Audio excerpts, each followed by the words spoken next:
Mbak Nabila kerja di mana? Sa Mulai dari konsep dulu, ya.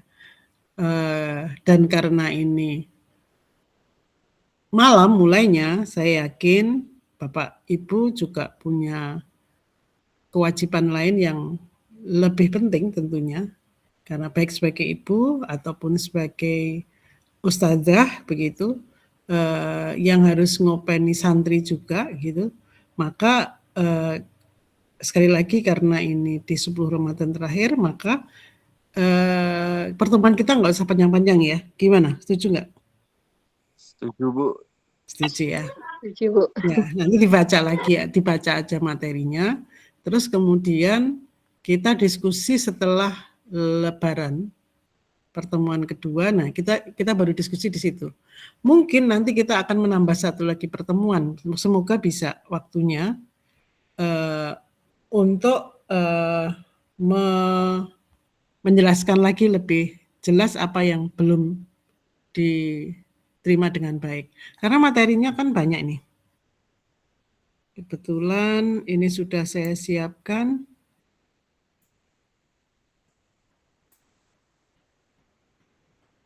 Dan sebenarnya sudah saya share di LMS tadi. Saya pikir semuanya bisa. Ternyata belum bisa ya?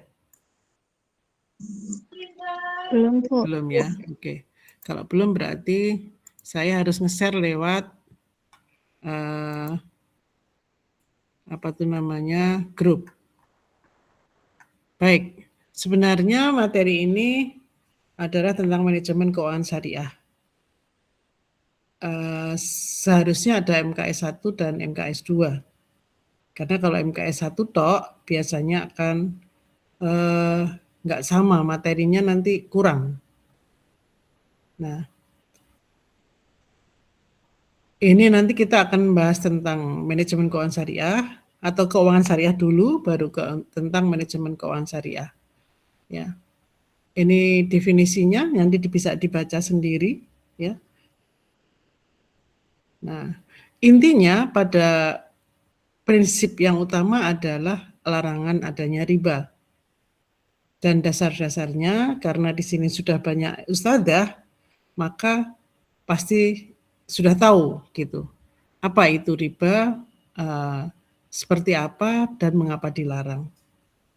Dan dasar ayatnya apa atau dasar hadisnya apa gitu. Nah, ini juga dibaca saja ya. Kesimpulannya riba adalah dosa besar yang diperangi oleh Allah dan Rasul-Nya. Karenanya maka dalam keuangan syariah semua transaksi harus bebas dari unsur riba. Yang kedua, larangan gharar. Gharar adalah ketidakpastian atau tidak kejelasan dalam transaksi seperti kontrak yang tidak transparan atau tidak memiliki objek yang jelas, maka tidak bisa, tidak boleh gitu. Contoh gharar adalah menjual barang yang belum dimiliki atau menjual produk tanpa spesifikasi yang jelas. Menjual mangga sebelum masa panen untuk diambil di masa panen. Itu jelas nggak boleh. Dalilnya ada, hadisnya juga ada, gitu ya. Kalau saya baca rasanya nanti tambah nggak ada yang ngantuk, jadi nanti dibaca sendiri, gitu. Yang ketiga, larangan maisir atau perjudian.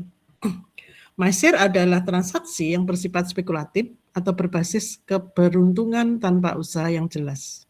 Jelas ini tidak boleh di dalam Islam, yaitu taruhan, lotre, investasi spekulatif yang mirip dengan judi, nggak boleh.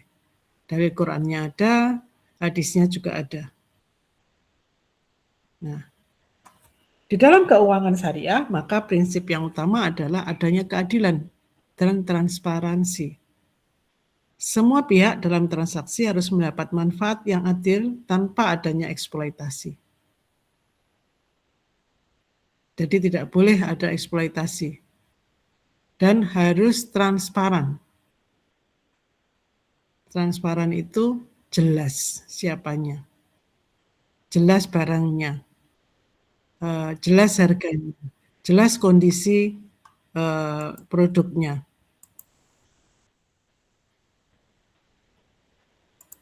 Ya. Terus setiap akad harus jelas dan ya sudah tadi ya saya sampaikan ya. Kemudian dalilnya adalah Al-Qur'an, Al-Mutafifin. Nah, nanti bisa dibaca, kemudian diterjemahkan ya. Intinya adalah celakalah orang-orang yang curang, yaitu orang-orang yang apabila menerima takaran dari orang lain, mereka minta dilebihi atau dipenuhi. Tetapi apabila mereka menakar, menimbang untuk orang lain, mereka mengurangi. Ini yang sering terjadi di masyarakat, terutama di pasar-pasar tradisional.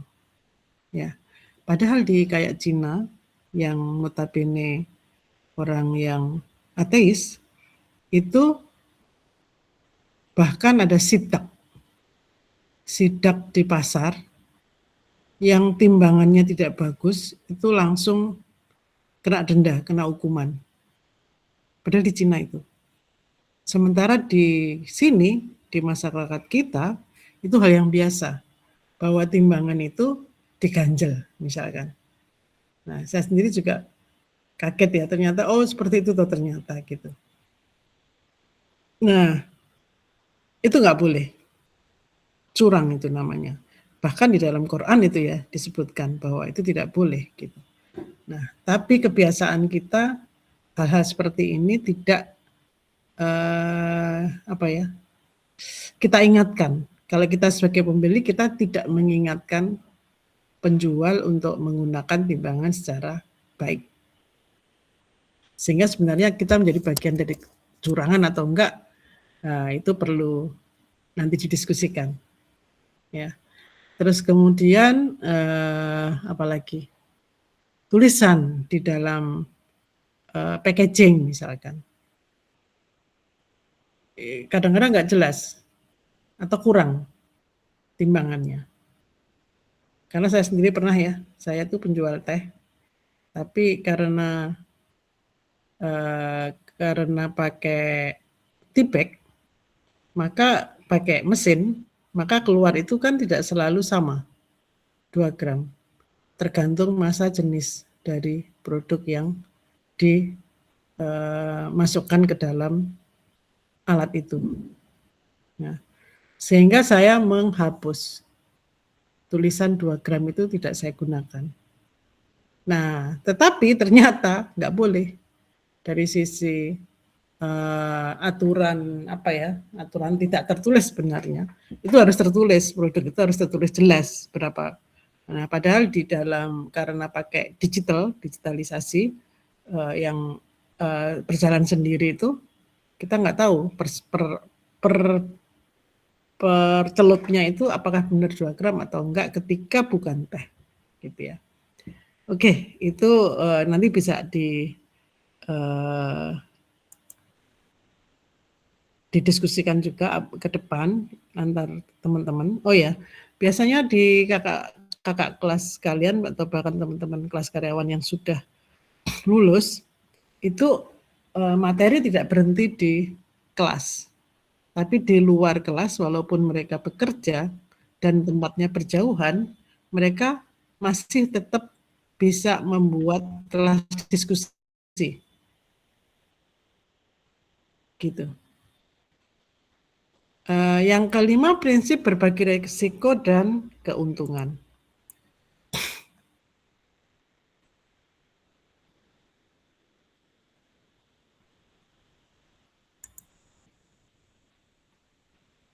Ya, prinsip berbagi risiko dan keuntungan. Dalam keuangan syariah, keuntungan dan risiko ditanggung bersama antara pihak yang bertransaksi. Contohnya mudharabah dan musyarakah yang bekerja sama ya. Ini di kelas yang angkatan yang kakak kelas yang bukan angkatan 2025 ya. Itu sudah belajar tentang mudharabah dan musyarakah. Sehingga di kita nanti tidak terlalu detail, karena nanti waktunya habis. Di keuangan itu kan banyak ya. Untuk aktiva aja kita harus belajar dari sisi neraca di sebelah kiri. Itu satu semester kadang nggak cukup. Gitu. Minimal setengah semester itu sampai modal kerja aja. Gitu. Nah, sehingga ketika itu kita belajar lagi tentang mudharabah musyarakah, maka tidak akan cukup waktunya. Sementara kita hanya diberi waktu yang sedikit. Kemudian ini mudharabah musyarakah ya. Masih terus ini. Padahal kita mau sebentar ya Mbak. Mbak Galuh ya. Enggak apa-apa. Nah, ini nanti dibaca saja intinya begitu. Kemudian ada prinsip kehalalan dalam transaksi. Bahwa semua produk dan jasa yang dibiayai atau diinvestasikan harus halal dan tidak bertentangan dengan syariah Islam. Contohnya, bank syariah tidak akan membiayai industri alkohol, perjudian, atau usaha yang bertentangan dengan nilai Islam. Ini sudah pasti ya. Seperti saya pernah menceritakan tentang bagaimana ada orang asing yang saat itu orang Prancis ya, meminta saya untuk mengolah jambu monyet menjadi minuman. Ternyata itu menjadi bahan baku minuman beralkohol. Tapi saya suruh try and error ya. Terus saya nggak mau karena itu bagian dari memasarkan industri alkohol, minuman beralkohol. Walaupun kita tidak tahu seberapa besar alkoholnya daripada bermasalah ke belakangnya, lebih baik nggak saya terima, gitu ya. Nah itu ada dalilnya, dalilnya adalah Al-Baqarah 168 dan Al-Maidah ayat 88. Kemudian hadis riwayat Muslim, sesungguhnya Allah itu baik dan tidak menerima kecuali yang baik atau yang halal. Nah, konsep halal dan haram dalam keuangan syariah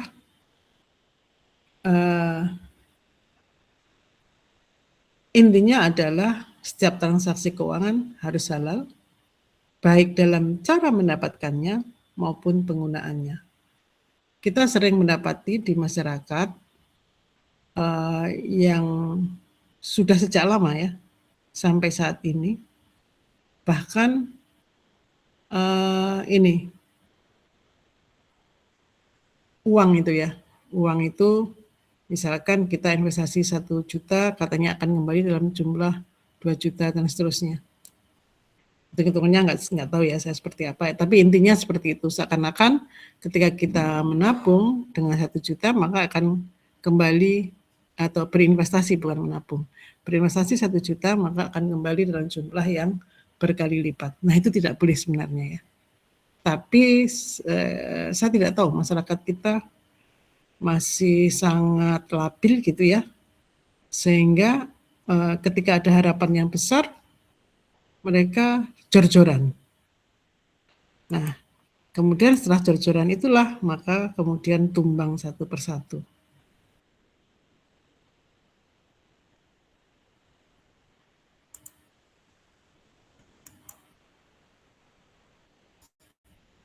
Ya. Berbisnis dengan akad yang jelas dan adil, halal dalam keuangan syariah itu seperti itu. Kemudian investasi pada sektor yang halal seperti pertanian, properti atau perdagangan. Kita tidak akan bahas tentang properti, misalkan ada kan ada akadnya tersendiri ketika properti seperti apa, tapi tidak membahas itu. Saya pengen di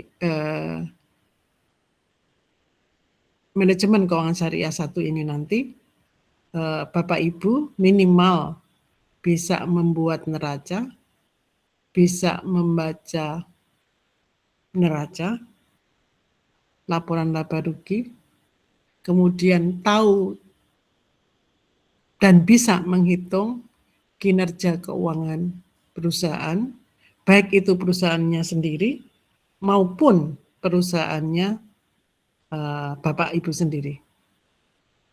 Misalkan Mas Ivan itu yang mie bukan ya? Tadi ada Mas Ivan kayaknya ya? Betul Bu, Mas Ivan. Cuman beliau hadir tidak karena kemarin istrinya baru meninggal. Innalillahi. Kapan? Mungkin 1 minggu yang lalu Bu, atau 2 minggu yang lalu gitu karena Beneran? sakit. Nggih. Oh, kita nggak tahu ya. Ini benar Mas Ivan yang jualan mie itu? Iya Bu, Ya, yang jualan bakmi niku. maksudnya dekat dengan kampus. Kampus nggak ada yang tahu ya? Ada mayat? Mungkin kalau kami tidak Bu, hanya mensupport lewat WhatsApp group. Cuman kalau dari STIE sendiri kurang paham juga Bu. Oh, nggak tahu juga ya. Karena soalnya kemarin kan yang seminggu kemarin banyak yang sakit juga di stay. Bu Diah jatuh, terus kemudian Pak Windu operasi, sekarang Pak Zulkan operasi, pada sakit semua. Ya mudah-mudahan Mas Ivan bisa kuat ya. Dan insya Allah sabar ya, karena kalau ditinggal sakit katanya lebih siap gitu ya. Disiap-siapnya bagaimanapun nggak siap ya Mbak Dina ya. Iya Bu. Tapi Mas Ivan gimana kondisinya? Sudah baik? Ya insya Allah membaik. Cuman kalau saya lihat di story-nya itu, ya mungkin masih belum merelakan karena istrinya gitu. Cuman insya Allah sudah baik Bu. Oke, nanti saya say hello lah besok pagi. Nek. Moga-moga masih nyimpen nomornya.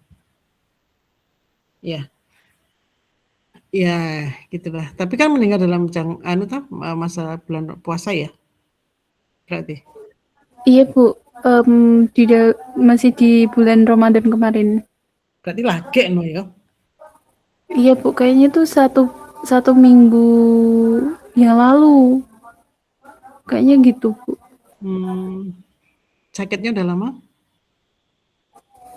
Sepertinya sudah lama karena waktu awal-awal itu kalau di story WhatsApp-nya itu istrinya itu enggak, waktu awal sakit itu dia enggak merasa kayak dia tersakiti gitu. Jadi dirasa sehat aja padahal dia sakit gitu. Terus sampai sekarang baru sampai meninggal itu Baru tahu. ya. Cancer ya, bukan? Kalau sakitnya kurang paham Bu, cuman menurut saya cukup serius sih Bu Serius. sakitnya.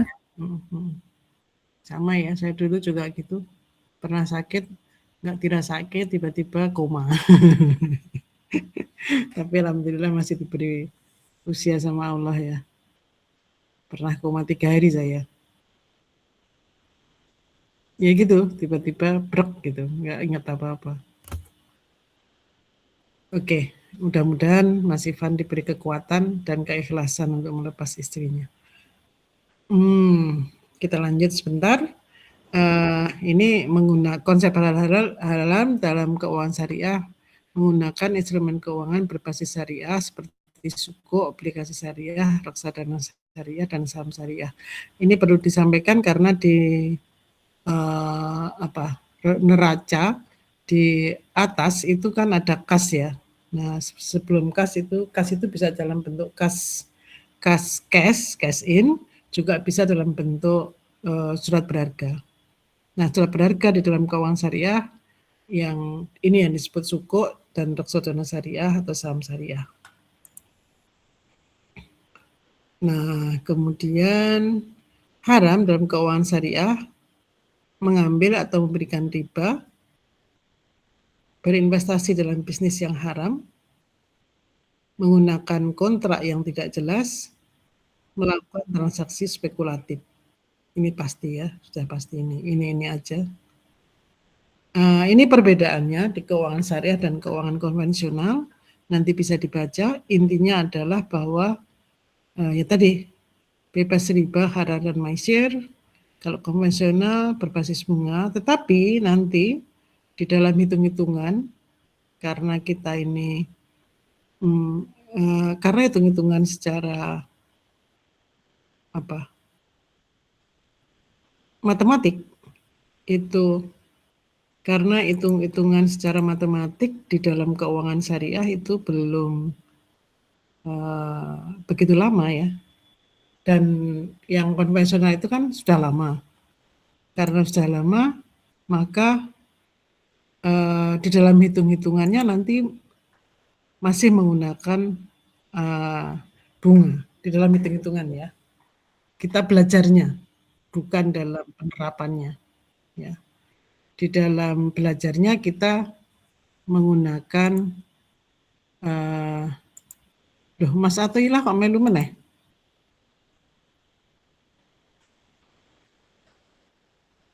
Ya, jadi begitu. Nanti kita tetap di dalam hitung-hitungan tetap menggunakan, misalkan ngitung return on investment atau pengembalian investasi, itu harus tetap menggunakan bunga. Tidak bisa menggunakan bagi hasil, bentuknya belum ketemu gitu ya. Bagaimana menghitung pengembalian investasi? Karena di keuangan syariah nanti di keuangan syariah yang tergantung akad-akadnya gitu ya.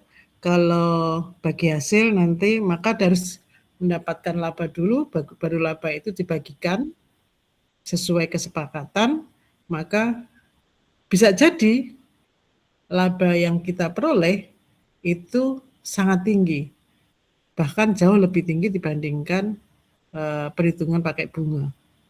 Ya. Mengapa? Ya karena bagi hasil.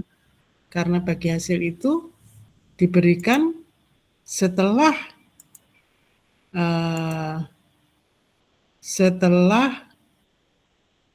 semua hitungan berjalan. Ya. Bisa membayangkan ya yang disebut laba apa? Laba adalah semua pendapatan dikurangi dengan semua biaya. Maka itu disebut laba. Nah, setelah mendapatkan laba itulah maka kalau dalam bagi hasil itu yang dibagi hasilkan sesuai dengan kesepakatan. Demikian juga dengan musyarakah. Karena ada pembagian modal, maka ya berdasarkan kesepakatan di awal berapa persentasenya gitu. Itu yang dibagiin. Jadi bukan dalam bentuk pendapatan secara keseluruhan. Gitu. Nah, tentu belajar tentang keuangan syariah di dalam secara online begini agak susah ya. Tapi saya akan mencoba nanti mencari cara ya agar bisa lebih mudah tuh gimana gitu. Ini ya, jadi intinya bahwa di akadnya yang syariah jelas dan halal. Tapi di dalam konvensional kontrak bisa tanpa batasan syariah. Risiko dan keuntungan ditanggung bersama. Di dalam syariah, risiko dan keuntungan dibagi.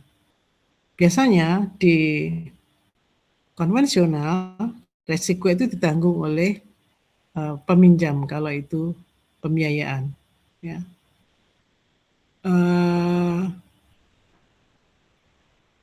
Ketika menggunakan tidak ada mudharabah kalau di konvensional ya.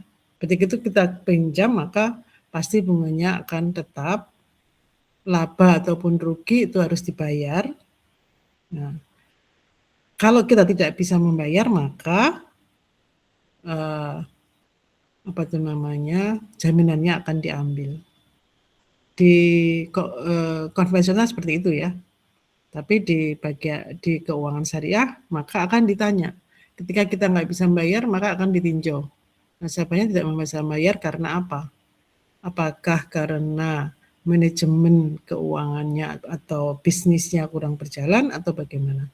Kalau dari sisi keterampilan di dalam mengelola maka akan ada pembinaan. Begitu. Kemudian ada perubahan di dalam akad. Bisa jadi seperti itu, sehingga memberi waktu dan keringanan kepada peminjam. Gitu. Nah, di keuangan syariah itu harus jelas, terbuka dan adil, sementara di dalam konvensional itu tidak selalu transparan dalam prakteknya. Nah, di keuangan syariah, investasi itu hanya pada sektor yang halal. Di konvensional, investasinya bebas pada semua faktor termasuk yang haram. Peran sosial, keuangan syariah itu mendorong terjadinya zakat, wakaf, dan keadilan sosial. Sementara keuangan konvensional hanya fokus pada keuntungan semata. Ini yang membedakan.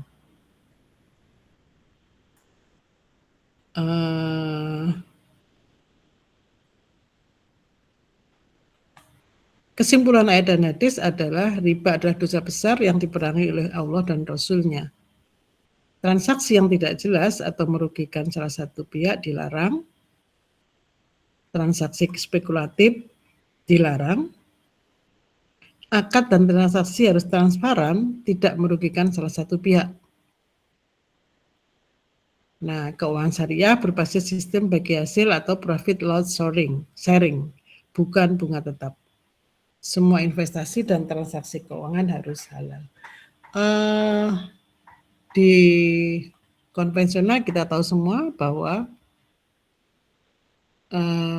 biasanya bunganya tetap atau malah bunga berbunga. Ini adalah contoh kasus, nanti dibahas ya. Misalkan ini, Andi ingin menabung uang 1 juta untuk jangka waktu 1 tahun. Ia memiliki 2 pilihan. Nah, menurut Bapak Ibu bagaimana? Nah, nanti coba ini boleh biar enak dikerjakan masing-masing aja.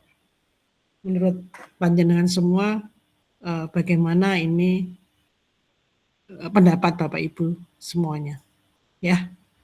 Sehingga kita nggak usah berlama-lama.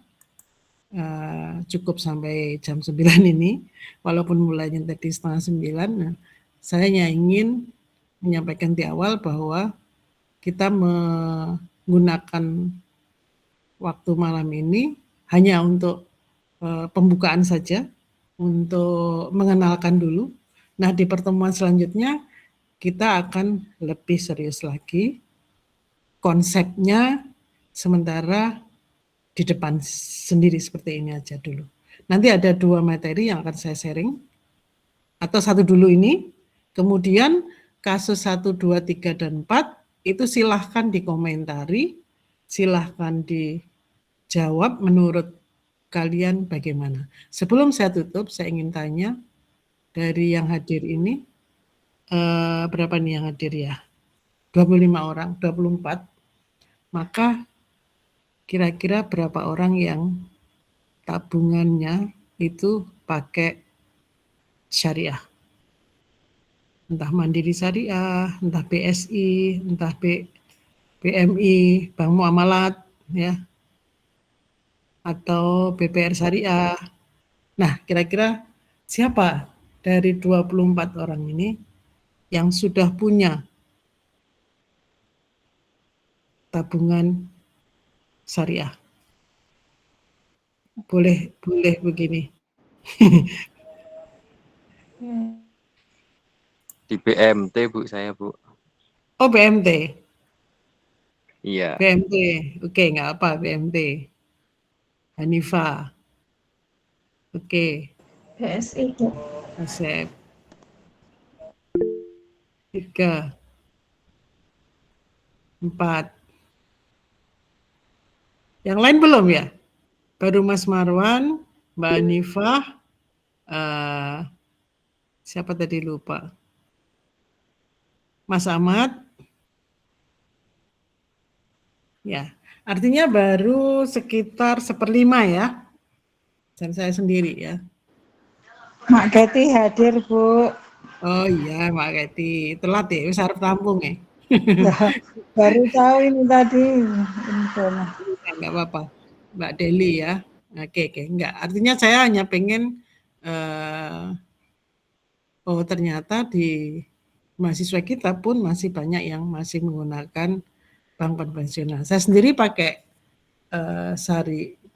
bank BSI, tetapi di dalam kelakuan setiap harinya masih menggunakan bank konvensional dalam hal transaksi, gitu ya. Tapi nggak apa-apa, itu bagian dari perjalanan untuk kita merubah kebiasaan kita menjadi yang lebih baik. Baik, Bapak Ibu, saya izin ya, nggak apa-apa ini sampai sekarang, sampai jam segini. Nggak Atau mau apa-apa, Bu. lanjut? Oh, nggak apa-apa. Ntar, Bu. Ya, enggak. Saya maunya menggunakan waktu sebaik-baiknya untuk apa itu namanya, baca Quran ya, tadarus dan mendekatkan diri sama Allah di 10 hari terakhir ini. Jadi saya mohon maaf. Nah, materi nanti saya berikan ke grup WhatsApp ya. Karena di LMS walaupun sudah saya kirim, tapi mungkin tidak bisa diunduh. Saya nggak tahu juga. Nanti saya tanyakan ke bagian akademik ya. Dan karena ini pertemuan pertama dan terakhir ya untuk bulan Ramadan ya. Iya, Bu. Iya, maka saya mengucapkan taqabbalallahu minna wa minkum. Taqabbal ya karim, mohon maaf lahir batin. Semoga kita dipertemukan setelah nanti Ramadan ya, setelah Lebaran, dipertemukan dengan Lebaran, dipertemukan dengan Ramadan tahun depan dengan kondisi yang lebih baik dan lebih baik terus. Amin. Amin Jadi, ya Rabbal mencapai tujuan kita yaitu takwa Allah. Baik, terima kasih sekali lagi. Mohon maaf lahir batin. Selamat Lebaran, selamat menjemput Lailatul Qadar, dan semoga kita mencapai ketakwaan. Terima kasih. Assalamualaikum warahmatullahi wabarakatuh. Maaf lahir batin. Terima kasih, Bu. Ya, saya Sar ya. Siap, Bu.